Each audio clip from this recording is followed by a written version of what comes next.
Haleluya.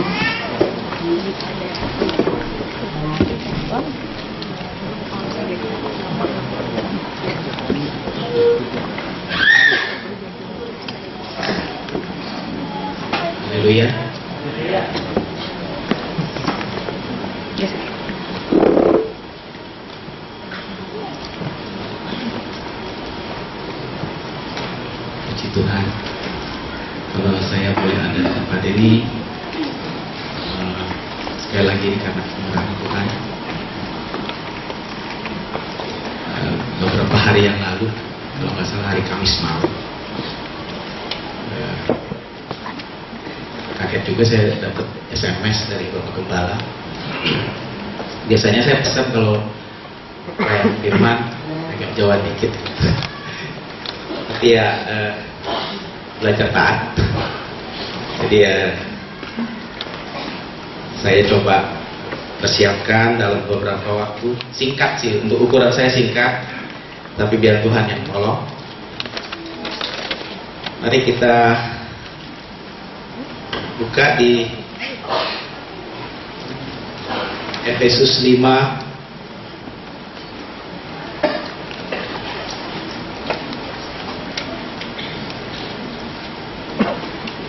Efesus 5 ayat 14. Begini bunyi firman Tuhan. Itulah sebabnya dikatakan, bangunlah hai kamu yang tidur, dan bangkitlah dari antara orang mati, dan Kristus akan bercahaya atas kamu. Ayat ini perikopnya adalah hidup sebagai anak terang.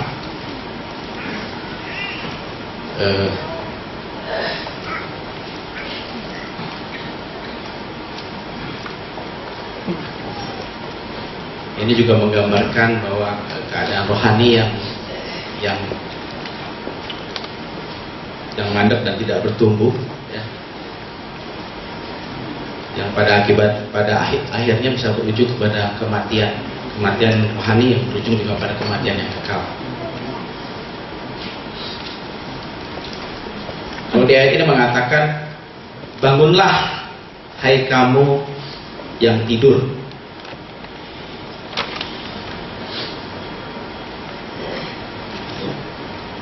Ya, kalau kita beberapa waktu yang lalu, beberapa minggu yang lalu, kita diberikan gambaran bagaimana pertumbuhan kekristenan kita. Kalau dilihat dari ukuran kepenuhan roh yang kita miliki, ada dari semata kaki, selutut, sepinggang, seleher, sampai tenggelam.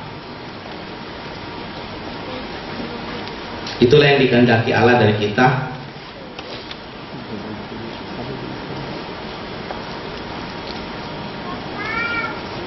Jadi kalau bicara tertidur rohani,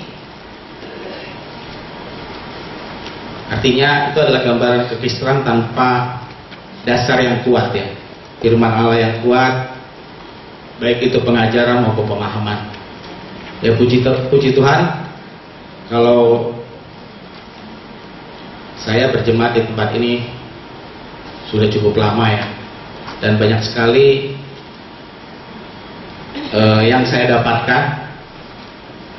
Dan sebelum-sebelumnya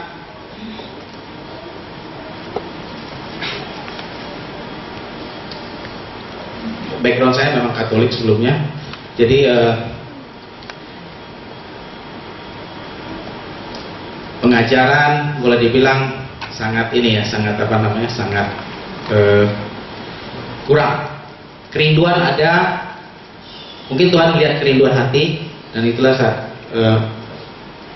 sampai pada saat ini saya ditempatkan di tempat ini. Dan dari apa yang sudah saya pelajari selama 15 tahun lebih mungkin, ya ada banyak pemahaman yang sebelumnya saya cuma melihat firman Allah ini hanya logos adanya. Jadi kalau baca, ya seperti kayak baca buku buku cerita gitu. Tetapi di sini ada banyak pemahaman-pemahaman baru yang membuat kerinduan di dalam hati saya semakin bertumbuh ya. Jadi ya ini juga atas anugerah Tuhan. Kalau tidak ada dalam pikiran saya, di dalam hati saya untuk bisa menjadi pelayan Tuhan sampai bisa menyampaikan ini gitu. Karena untuk ukuran kelayakan saya jauh sekali. Puji Tuhan. Kalau kita bicara tidur rohani, sekali lagi yang bisa mengukur sebenarnya kita sendiri ya. Dan indikasinya sebenarnya sangat-sangat bisa kita lihat dari apa yang kita alami dalam kehidupan kerohanian kita. Mungkin ciri-ciri yang paling gampang dilihat adalah orang akan tertidur rohaninya pada saat tidak mau bergerak aktif. Artinya di dalam kita berjemaat, ya artinya lawannya tentu pasif ya, pasif di dalam persekutuan.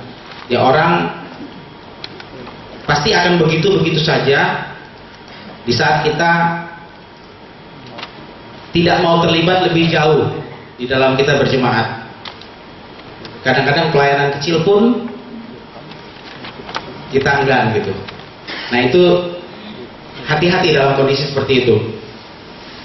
Dan yang kedua, indikasi berikutnya, orang yang dalam keadaan tidur rohani itu tidak antusias di dalam beribadah. Tidak antusias di dalam beribadah. Kemudian kepekaan rohani, ya, kepekaan rohani dalam arti dalam kita menjalani hidup, tentunya firman yang sudah pernah kita dengar, firman yang kita sudah pernah serap, seharusnya itu bisa menjadi pegangan atau dasar kita untuk mengambil satu sikap gitu. Nah ini orang yang tidur rohaninya sekali lagi tidak peka rohani. Dan yang berikutnya adalah secara daging masih dominan. Artinya ya yang daging lebih menarik daripada yang rohani, yang roh ya. Kita masuk ke ayat berikutnya. Efesus 5 ayat 15 mengatakan, karena itu perhatikanlah dengan seksama. Perhatikan dengan seksama. Seksama ini pelayanan Paulus di Efesus ya. Artinya ini diambil, Paulus menulis ini dalam bahasa Yunani. Seksama itu dalam bahasa Yunaninya adalah akribos. Akribos itu artinya perhatikan dengan benar-benar, sungguh-sungguh, dengan akurat, dengan konsisten dan sempurna. Perhatikan dengan benar, dengan akurat, dengan konsisten, maksudnya terus-menerus, tidak pernah berhenti, yang pada akhirnya sempurna. Bagaimana cara kamu hidup?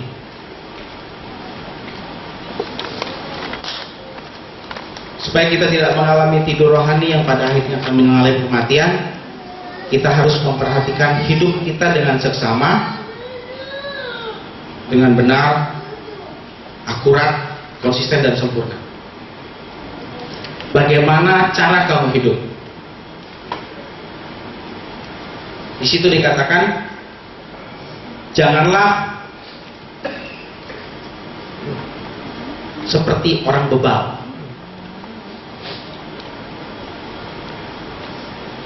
Orang bebal kalau kita lihat di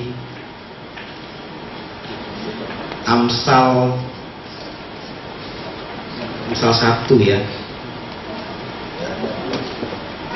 Pasal 1 ayat 22.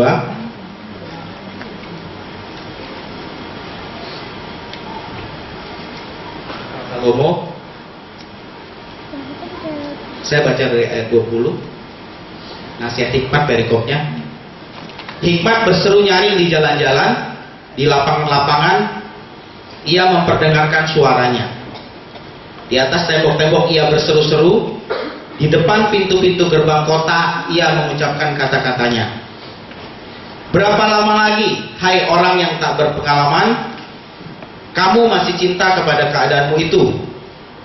Pencemooh masih gemar kepada cemooh, dan garis bawahi orang bebal benci kepada pengetahuan. Janganlah kamu hidup seperti orang bebal.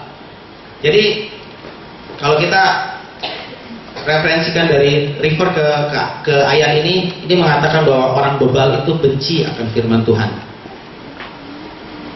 Ya, benci firman Tuhan artinya firman Tuhan yang disampaikan oleh siapapun, ya, yang Tuhan percayakan, itu seakan-akan ya seperti mantul ya, artinya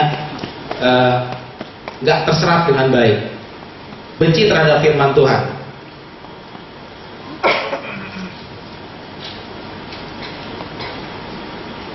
Ya kalau benci firman Tuhan artinya ya firmannya disepelekan. Artinya setiap kali kita mendengar firman itu berlalu dan sama sekali nggak ada pengaruhnya buat kita. Jadi ya kalau orang bebal artinya dia benci firman Tuhan juga nggak akan menetap di dia. Artinya langkah hidupnya ya walaupun secara badani itu ada di tempat ini, kita beribadah sama-sama, tapi ya tadi tidak antusias, ya, sama sekali tidak memperhatikan sedikit sekali yang sedikit hal yang mengganggu sudah langsung menarik perhatian. Artinya firman yang disampaikan di sini benar-benar angin, seperti angin. Nah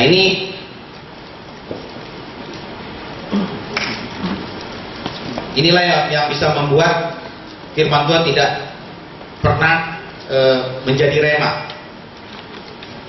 Dan di situ dinasihatkan juga bahwa tetapi seperti orang arif, berlakulah seperti orang arif. Jangan seperti orang bebal, tapi berlakulah seperti orang arif. Ya. Mungkin kalau bicara arif itu bijaksana. Ya. Kalau kita refer ke Matius 25 mengenai gadis yang bodoh dan gadis yang bijaksana, kita tahu bagaimana orang bijaksana bersikap terhadap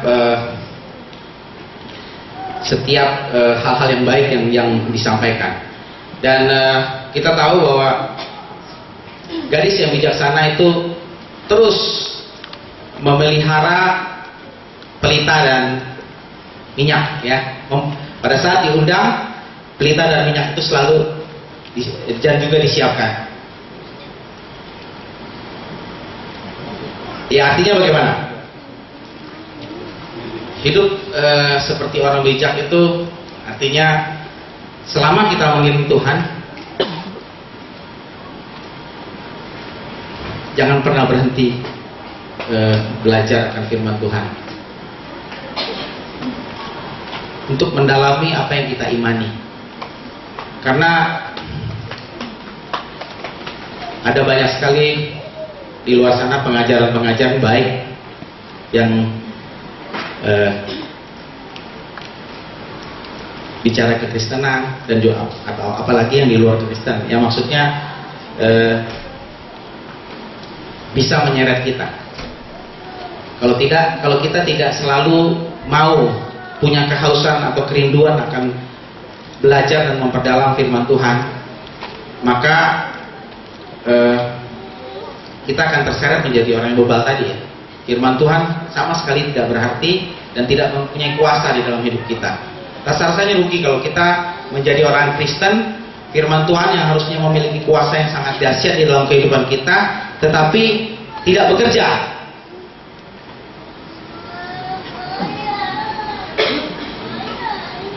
Secara pribadi, terus terang saya sangat bersyukur saya boleh dipercayakan melayani firman Tuhan. Karena terus terang pada saat hari Kamis saya dikasih tugas, Kamis malam, waktunya berarti 2 malam setengah lah ya. Itu buat saya jadi tekanan yang luar biasa. Saya mempersiapkan malam itu, saya coba untuk mulai belajar. Jadi ini dipaksa belajar. Terima kasih Om, sudah dikasih kesempatan untuk memaksa saya untuk belajar firman Tuhan lebih dalam. Jadi saya dipaksa untuk belajar. Kamis malam sampai jam 12:30 masih blank. Terus Jumat sibuk saya sepanjang hari. Malam saya coba lagi sampai jam 1:30. Yang ada cuma coret-coretan aja. Blank lagi. Hari Sabtu panjang saya pikir. Sabtu panjang. Saya bilang, oke, saya mau menyepi dulu deh.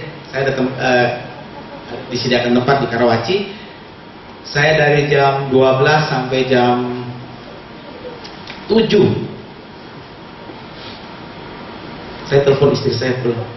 Mam, saya nggak dapat apa-apa loh. Aduh, begitu perjuangan yang luar biasa. Maksudnya untuk menggali firman Tuhan memang tidak seperti kita baca novel, tidak seperti kita baca buku seperti biasa. Kita benar-benar perlu kemurahan Tuhan, perlu anugerah saya bilang ya, untuk bisa mengerti lebih dalam apa yang Tuhan mau, apa yang Tuhan mau sampaikan. Jadi saya bersyukur, saya bilang saya dipaksa untuk belajar.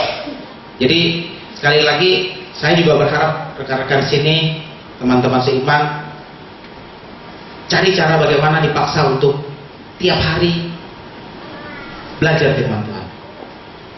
Saya pun terus belajar, maksudnya, tapi belajarnya lebih kenceng pada saat ditugaskan.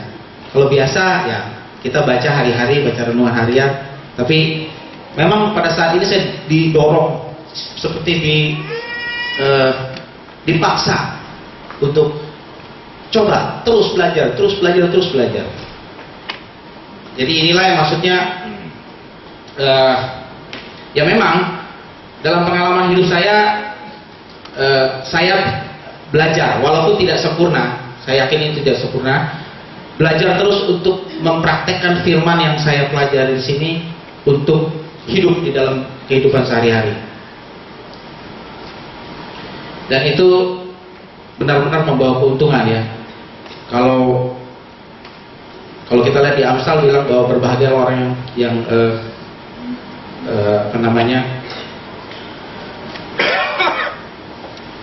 punya kerinduan yang sangat untuk Taurat Tuhan. Memang di ujungnya kan ada janji di situ. Kalau kita mau terus belajar akan firman Tuhan, maka kehidupan kita seperti pohon yang di aliran tepi ini ya, air yang maksudnya yang airnya begitu banyak dan yang buahnya tidak pernah berhenti gitu.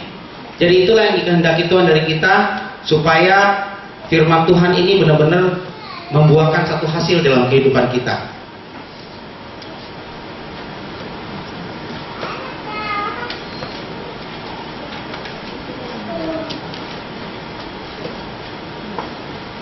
Dan kalau kita teruskan di ayat selanjutnya, di ayat ke-16, Efesus 5 ayat 16, di situ dikatakan, dan pergunakanlah waktu yang ada, karena hari-hari ini adalah jahat.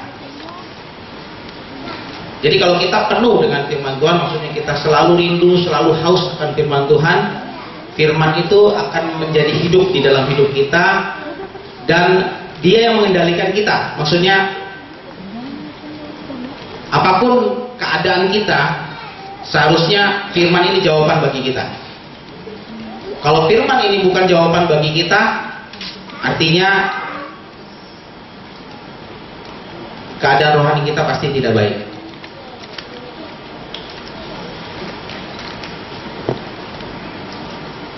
Di sini katakan pergunakanlah waktu yang ada, karena hari-hari adalah jahat. Waktu itu kalau dalam bahasa Yunaninya di sini ada dua ya. Ada kronos. Kronos itu bicara tentang waktu. Jadi hitungan waktu. Jadi ada tahun, bulan, hari, jam, menit, detik, itu kronos. Dan di sini Paulus menggunakan kata kairos. Kairos itu berarti momen. Momen itu artinya kesempatan. Pergunakanlah kesempatan yang ada. Pergunakan kesempatan yang ada. Karena hari-hari adalah jahat. Musuh kita musuh yang nggak kelihatan, ya. Kalau musuh-musuh yang ada di film-film yang berupa itu Tuhan Yesus bilang itu bukan lawan, ya, bukan lawan Tuhan Yesus. Musuh-musuh yang tidak kelihatan, roh-roh dan penguasa di udara. Penguasa di udara itulah yang mencoba mengambil kehidupan kita, berusaha semaksimal mungkin untuk menarik kita keluar dari rencana Allah.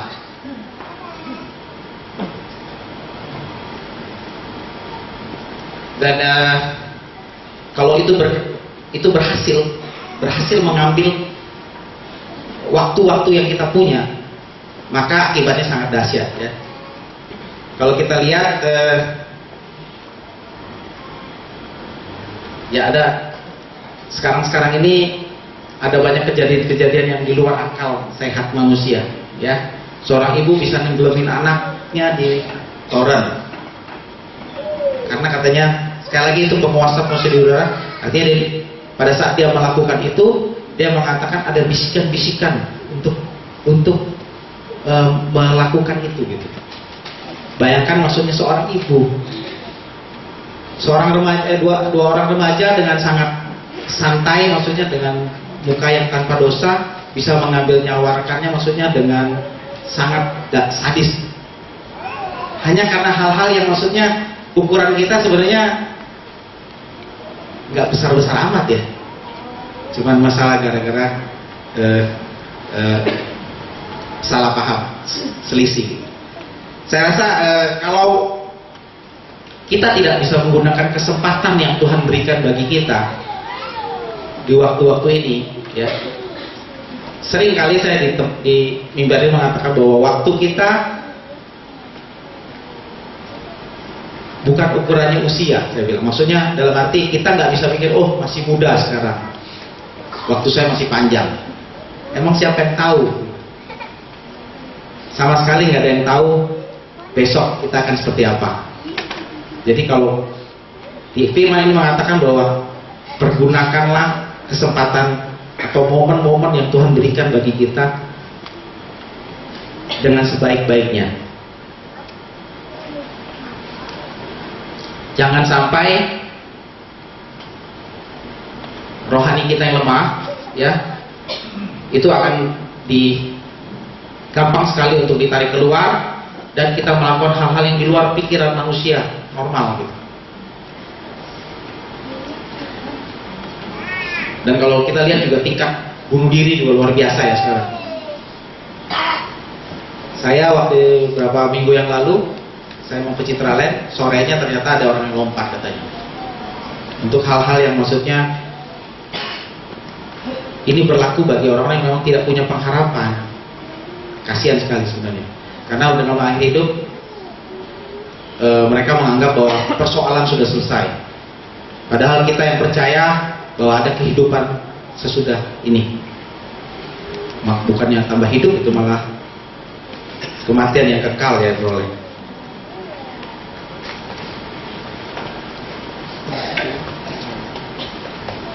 Kemudian kita belajar ayat berikutnya.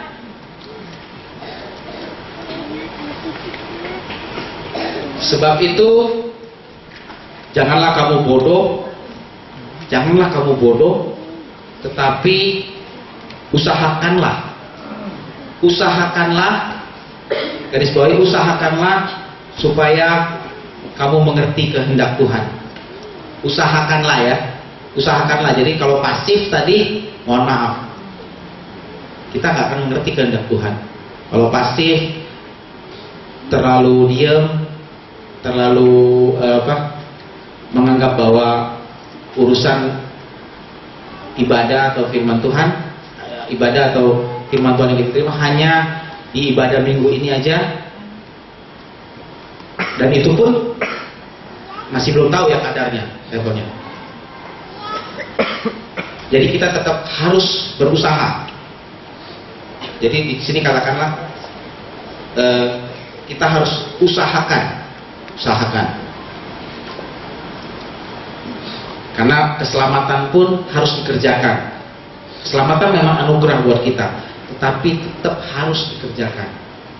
Walaupun itu gratis ya, tetapi harus dikerjakan.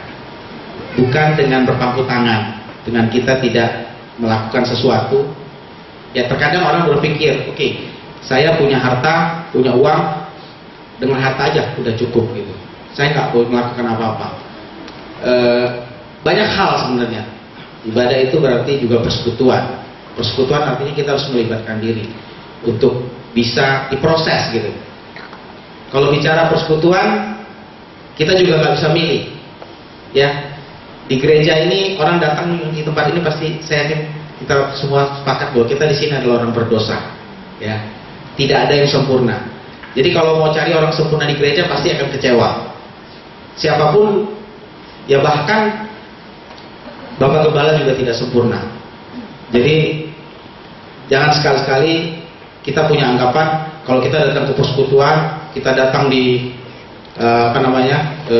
kita aktif di pelayanan, kita akan mendapatkan sesuatu yang pasti menyenangkan kita gitu, menyenangkan daging kita. Enggak, ya. Justru di dalam kita akan berproses. Kita akan melihat orang-orang yang maksudnya yang tadinya kita kira seperti ini, ternyata seperti ini. Tapi itu semua proses. Sebenarnya firman Tuhan juga, itulah proses yang kita, dimana kita harus diusahakan gitu. Segala usaha-usaha yang kita lakukan di dalam kita untuk lebih dekat lagi kepada Tuhan, proses itu ya nggak hanya sesuatu yang baik-baik aja ya. Sesuatu yang memang yang tidak baik, yang memang Tuhan izinkan itu terjadi ya, memang harus kita jalankan. Nggak ada kita nggak boleh tolak ya. Jangan bodoh, usahakanlah mengerti kehendak Tuhan di dalam kita. Gimana caranya kita mengerti kehendak Tuhan? Ya, kalau kita lihat di tokoh kitab, kita bisa belajar dari Nuh. Nuh itu dikatakan Nuh itu bergaul karib dengan Tuhan, bergaul intim dengan Tuhan, dan tidak bercacat celah, tidak bercela dia pada di zaman itu. Jadi kita tahu kisah Nuh, mungkin saya nggak akan jabarkan banyak-banyak. Pada saat itu Nuh yang diselamatkan bersama keluarganya di saat banjir bandang, di mana Tuhan semua umat manusia pada saat itu habis semua. Hanya keluarga Nuh yang ada di dalam bahtera. Jadi kita harus bergaul intim dengan Tuhan. Bergaul intim dengan Tuhan. Ini juga mengingatkan saya, bangun mesbah, bangun persekutuan dengan Tuhan yang kualitasnya dari waktu ke waktu terus meningkat. Jadi bukan lagi satu kewajiban. Kadang-kadang kita saat jujur saja pada saat firman disampaikan, bangun mesbah, kita mulai bergelora sebentar, ya kan, di rumah. Tapi berjalan seiring waktu jadi rutinitas udah mulai suam lagi, apalagi diingatkan lagi. Begitu Tuhan terus mengulang-ulang. Nah, hari ini firman-Nya pedang bermata dua buat rekan-rekan, buat saya juga, untuk kembali diingatkan, bangun persekutuan dengan Tuhan supaya kita bisa mengerti kehendak Tuhan. Dan yang kedua, untuk kita mengerti kehendak Tuhan, di Lukas 9 ayat 23 mengatakan, Kita baca aja. Lukas 9 ayat 23.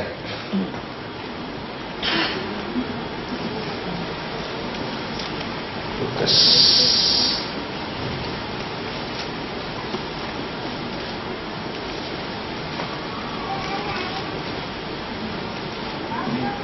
Ini kata Yesus, perikopnya pemberitahuan pertama tentang pendeta Yesus dan syarat-syarat mengikut Yesus.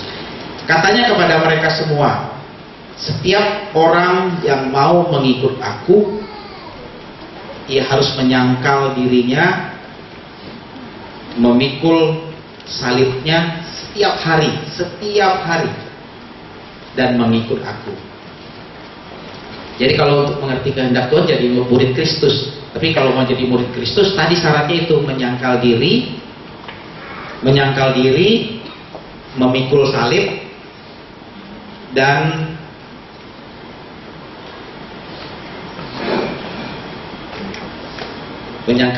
memikul salib dan ikut Yesus. Di sini dikatakan menyangkal diri. Menyangkal diri artinya kita mau nggak? Kalau mau ikut Yesus, artinya kita harus siap untuk menanggalkan manusia lama kita. Menanggalkan manusia lama.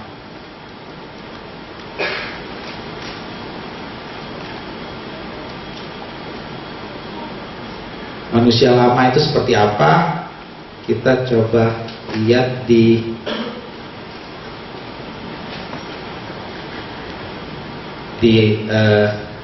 Efesus 4 ayat 17.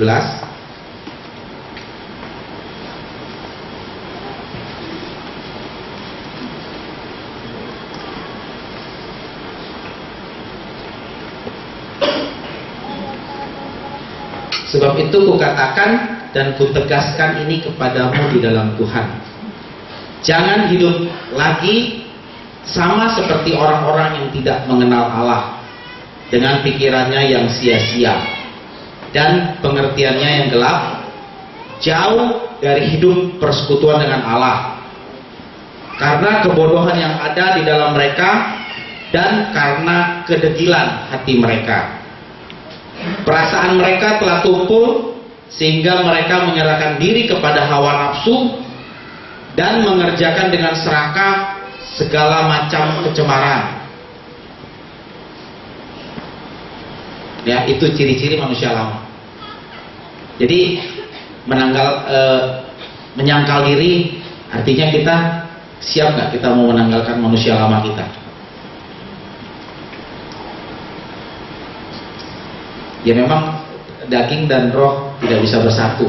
Jadi kalau bicara dunia, manusia lama isinya dunia semua tadi ya, kalau saya baca nggak akan bisa bersatu dengan roh. Jadi kita yang memilih ya, menyangkal diri kalau mau ikut Yesus. Itu dulu. Kita coba refleksi kehidupan kita. Ya terkadang memang hal-hal duniawi begitu terlihat menggoda, ya, terlihat menggoda dan sekali kita terjerumus di dalamnya nggak mudah untuk keluar. Jadi jangan sekali-kali mencoba. Saya selalu mengingatkan anak-anak saya untuk hal, memang kebetulan anaknya masih remaja semua, jadi banyak hal-hal yang baru yang mereka pengen explore gitu.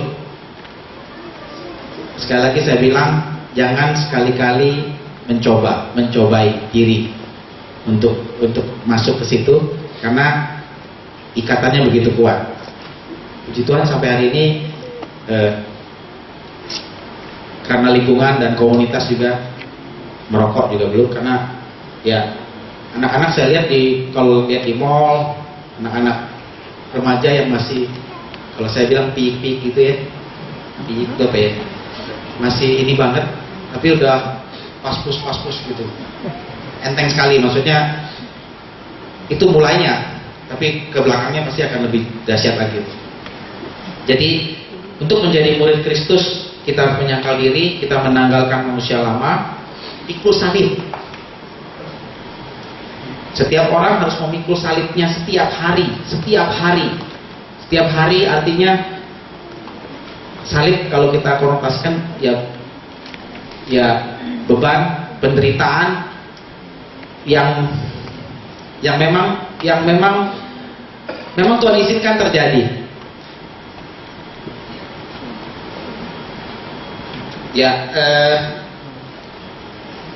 Ya hal yang paling mungkin, yang paling umum ya, tanggung jawab terhadap pelayanan ya, tanggung jawab terhadap pelayanan.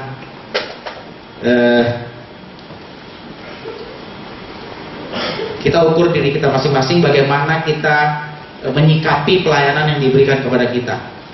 Ya kadang-kadang kita dengan simpel, memang dengan gampangnya menilai itu bukan satu prioritas. Jadi ini pilihannya, maksudnya mau memilih yang ke sini atau ke kiri atau ke kanan gitu ya. Ada banyak pilihan ya. Pada saat kita lagi melayani, tiba-tiba ada godaan, yuk teman sana ngajakin jalan, sana ngajakin nonton, sana ngajakin makan, itu misalnya. Kira-kira kita pilih yang mana? Ya. Pada saat pelayanan kita digodain sama pekerjaan. Wah, ini pekerjaannya menghasilkan cukup banyak. Ini apa namanya? Kalau saya nggak ambil, nggak akan kesempatan, nggak akan dua kali. Itu pilihan, sekali lagi pilihan. Tapi sekali lagi pada saat kita menang pasti ada sukacita, ya. Pada saat kita memilih hal yang benar, bagian yang benar, pelayanan yang kita diberi, tanggung jawab yang diberikan bagi kita lakukan dengan benar, maka sukacita dan sejahtera pasti menjadi bagian kita. Tanggung jawab terhadap keluarga. Kalau sekarang begitu banyak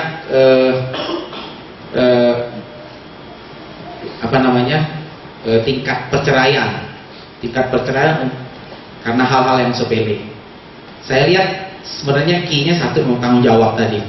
Tanggung jawab berfungsi sebagai suami, tanggung jawab berfungsi sebagai istri, ya kan? Itu yang maksudnya tidak mau diambil. Jadi begitu banyak untuk ada hal-hal yang memicu hal kecil sedikit saja, maka perkataan itu sudah perkataan yang sangat sering kita dengar, dan memang dibuktikan tingkat perceraian sangat tinggi belakang-belakang ini. Apalagi kalau trennya kita masuk ke selebritis gitu ya, ke sana itu akan jadi maksudnya memberikan dampak juga gitu, begitu banyak. Saya pernah juga kalau nggak salah share di mimbar ini, ada satu rekan yang maksudnya sharing dengan temannya, malah yang ditawarkan adalah lawyer untuk bercerai. Jadi saya lihat tanggung jawab terhadap bagaimana tanggung jawab sebagai seorang suami, istri itu yang tidak dikerjakan dengan benar, itu menyebabkan ya artinya salibnya tidak mau dipikul, itu salibnya ya.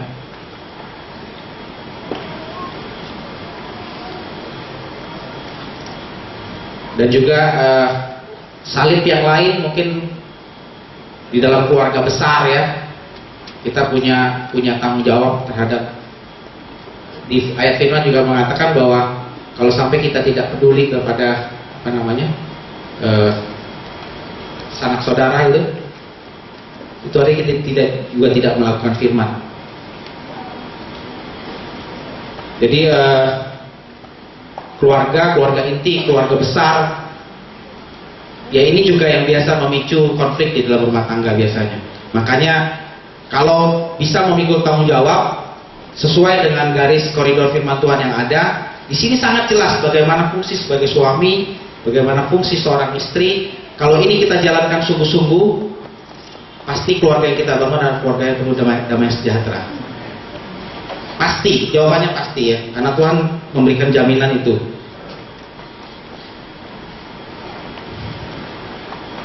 Dan ikut Yesus tadi, ikut Yesus artinya menanggalkan manusia lama, pikul salib, memikul tanggung jawab, dan juga kita tidak terikat sama hal-hal duniawi ya. Karena hal duniawi ini memang kelihatannya menarik sesaat, tapi pada saat kita sudah menikmati sebentar saja, kenikmatan itu akan lenyap dengan sendirinya. Ya, ada banyak cerita kalau kita dengar, ada orang yang saya nggak tahu kenapa pasang undian, bingung juga saya, pasang undian, tetapi setelah terima nggak mau diambil karena merasa sudah cukup. Saya juga bingung kenapa dia pasang ya, gitu. Jadi itulah maksudnya ukuran harta itu. Dan kadang-kadang kalau kita lihat, saya baca di surat Kabar, hadiahnya nggak tanggung-tanggung, ratusan miliar sekali dapat gitu. Tapi orangnya bilang, saya nggak ambil karena saya sudah puas dengan harta saya. Nah, inilah yang maksudnya, kalau kita memang benar-benar mau mengiringi Yesus, kita tidak terikat lagi dengan duniawi. Tidak terikat dalam arti hal duniawi itu tidak membuat kita menjauh dari Tuhan. Dan di situ dikatakan juga ayat berikutnya, janganlah kamu mabuk oleh anggur.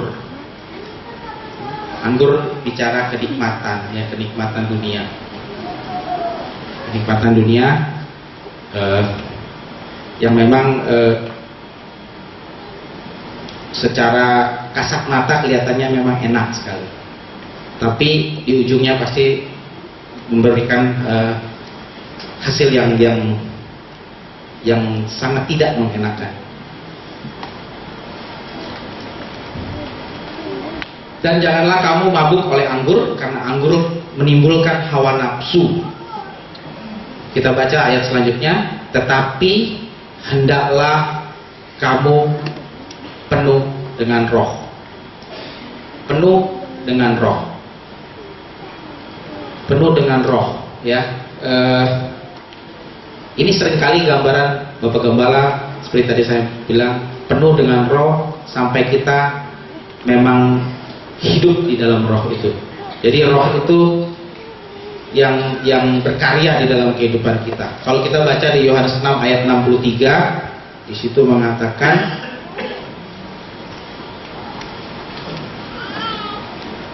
Yohanes 6 ayat 63,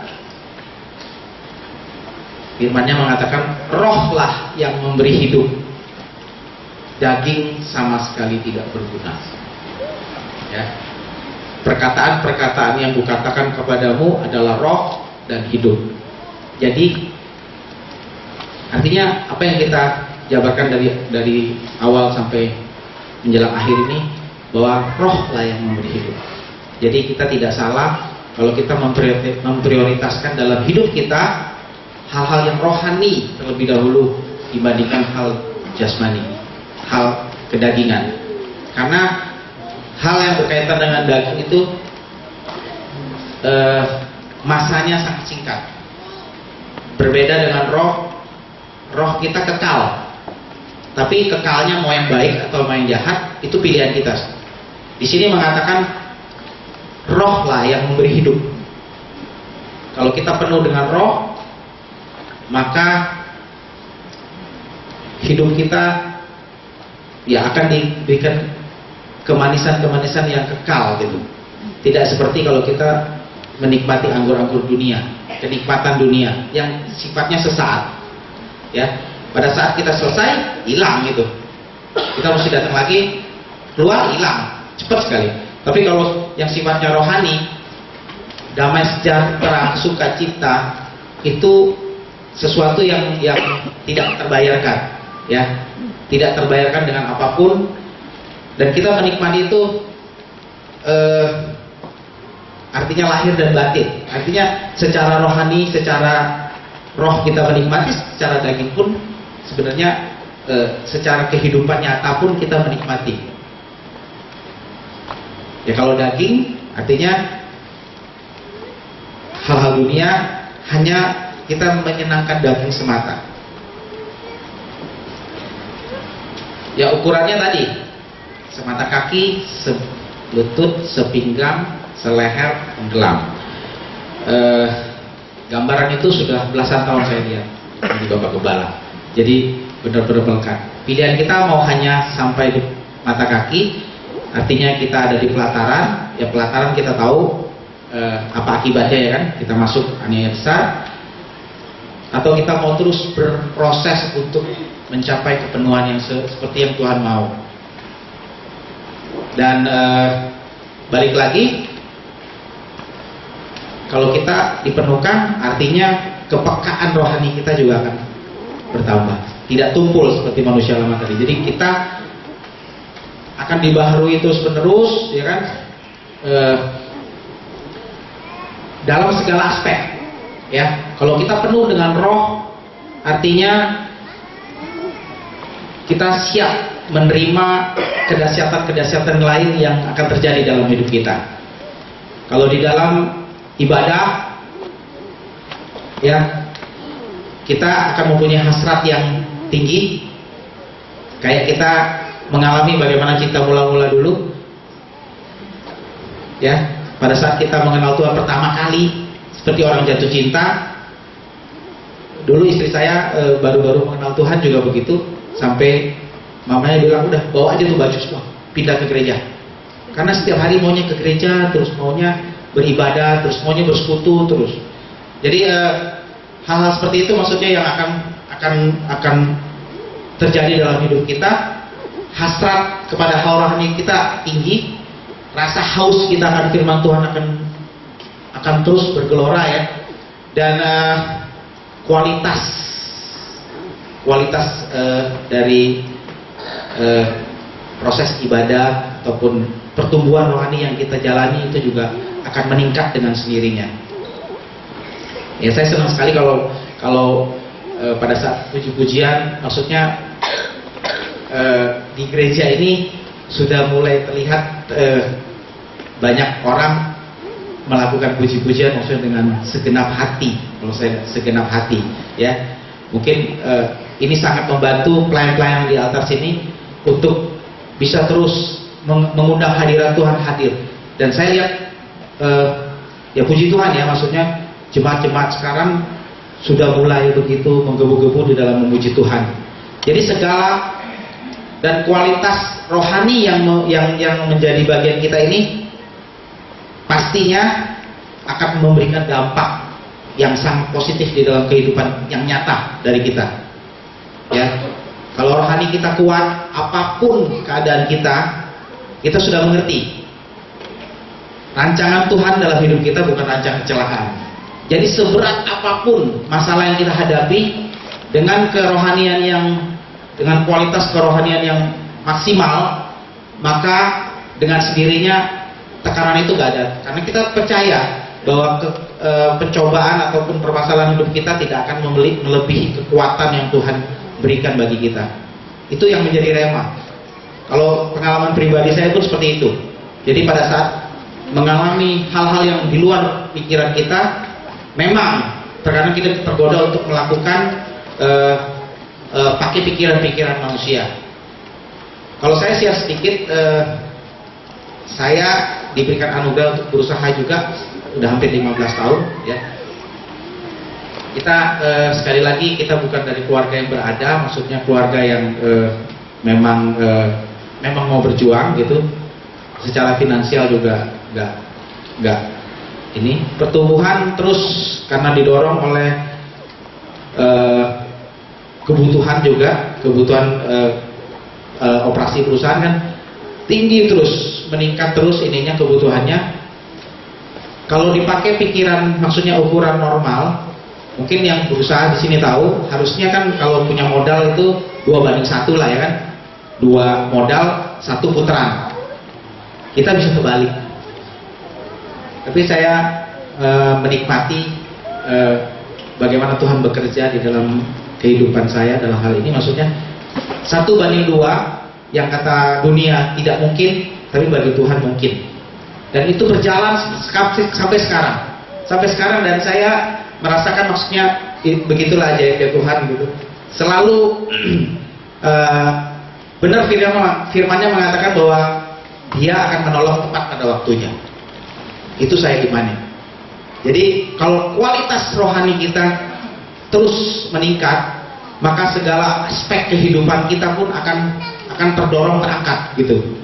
Jadi jangan khawatir. Karena kalau secara kualitas rohani yang menjadi bagian kita, dan kita tidak menerima janji-janji, maka kita nggak akan menjadi saksi. Tuhan akan membela kita luar biasa untuk membuktikan bahwa apa yang kita lakukan itu udah benar, bahwa kebutuhan rohani itu harusnya nomor satu. Ini harusnya menjadi bagian kita supaya apa yang menjadi kerinduan kita itu benar-benar kerinduan kita yang diselaraskan dengan kehendak Tuhan terjadi dalam hidup kita, ya. Dan kita juga mengerti pada saat apa yang kita ingin ini itu tidak sesuai harapan kita. Kecewa ada, tapi Tuhan akan tutup itu, maksudnya Tuhan akan memberikan sukacita, dan Tuhan akan berikan pengertian baru bahwa apa yang disediakan Tuhan itu jauh lebih baik dari apa yang kita rencanakan. Dan yang terakhir sebagai ayat penutup, di situ dikatakan, dan berkata-katalah seorang kepada yang lain dalam mazmur, kidung puji-pujian dan nyanyian rohani. Bernyanyi dan bersoraklah bagi Tuhan dengan segenap hati. Ucaplah syukur senantiasa atas segala sesuatu di dalam nama Tuhan kita Yesus Kristus, yang kepada Allah dan Bapa kita, dan rendahkanlah dirimu seorang kepada yang lain di dalam takut akan Kristus. Ini ayat terakhir. Di sini mengatakan bahwa kualitas rohani kita yang begitu maksimal akan membawa kita memuji Tuhan lebih sungguh lagi dengan segenap hati kita, dan kita dimampukan Tuhan untuk bersyukur dalam segala hal, ya. Jadi bukan dalam hal yang baik saja yang kita anggap baik, tapi dalam segala hal. Jadi itulah yang Tuhan akan kerjakan di dalam kehidupan kita kalau kita memprioritaskan rohani, dan kita menyadari, ya, kalau itulah yang utama dalam kehidupan kita. Karena pada saat kita tertidur rohani, maka kalau kita terus terlena di dalamnya, tidak membenahi diri, tidak membuka, tidak mau belajar lebih dalam akan firman Tuhan, tidak mau penuh dengan roh, maka ya jangan salahkan Tuhan. Jadi firman ini mengingatkan kita sekali lagi untuk kita meningkatkan kualitas rohani kita sampai kepada kepenuhan yang dikehendaki oleh Tuhan. Demikian firman Tuhan. Tuhan memberkati kita semua.